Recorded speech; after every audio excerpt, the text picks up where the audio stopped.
Welcome to another edition of NBA Shorts. I am Alex Grossman. I'm here with Jerry Walker.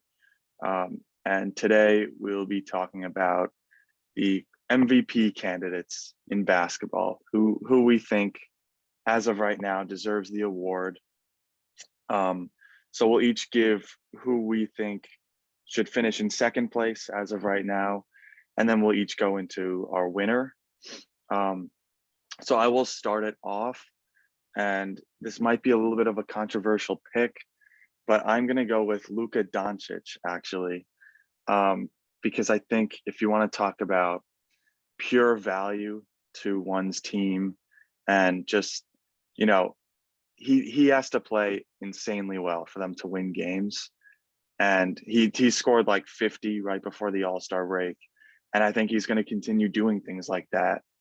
And I think he's just going to continue to carry this Mavericks team. Whereas with some other guys, they have a clear, another star with them on their team. So I feel like just for that, he should get some credit, and I'm putting him in second place. So who do you have? Oh, in second place, I'm probably going to go with Joel Embiid. I like the Doncic pick. If we're going just straight off most valuable player, I definitely think he's one of the top two for sure. But I have Embiid. I think he's been dominant with Philadelphia amidst all the issues they've had surrounding Ben Simmons, all that drama. He's managed to keep him in that 3 seed still, and he's putting up pretty decent numbers as well. Okay, I respect that pick. But maybe once Harden starts playing with him, Yeah, he won't have to do as much. So I agree with that. Harden coming in will take a little bit of the load off, and I think that could end up hurting his numbers a bit and hurting his MVP candidacy because Harden is a ball dominant player and needs to get his touches for him to have good games.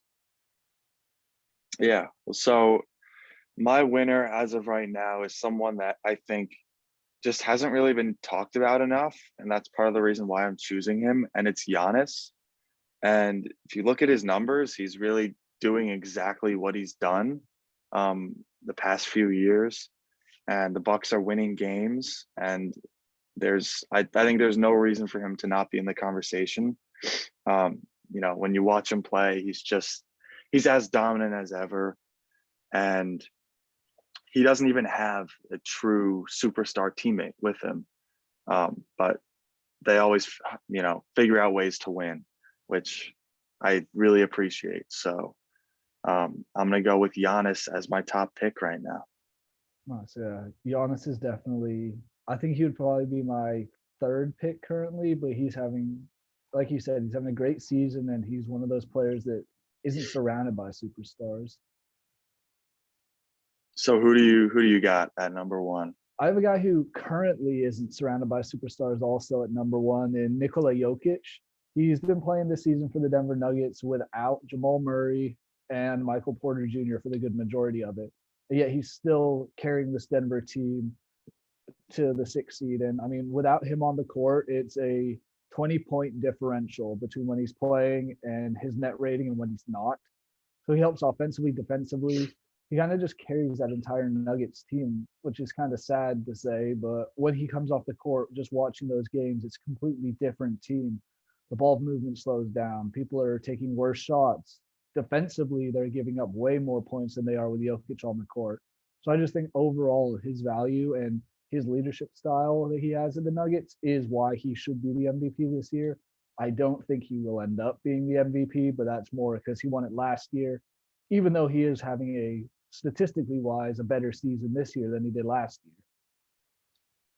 Yeah, I definitely think there's some bias with like, who are your teammates? Did you just win it last year? Like, there's definitely these other factors that voters think about. So it'll be interesting to see what they do. And there's also so many other great candidates that we haven't mentioned. DeMar DeRozan.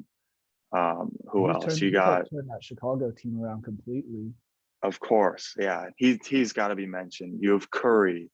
You have CP3, I think Ja. I would have put Kevin Durant in that conversation up until his injury recently, but True, yeah. I guess that's another thing I want to add quickly about Jokic is he doesn't get hurt. He isn't missing as many games as we see players like Embiid or Durant missing. Giannis plays almost every game as well, so that's why he could very well be the MVP also, in my opinion, because it's a consistent night in, night out basis, and they're not missing games.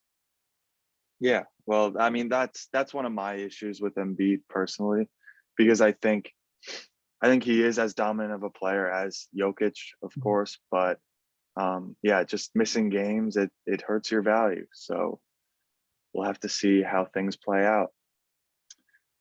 But this has been another edition of NBA Shorts. Thank you so much for watching. You could check out our social media accounts, our website, give us a like and a follow. Yeah, thanks for watching.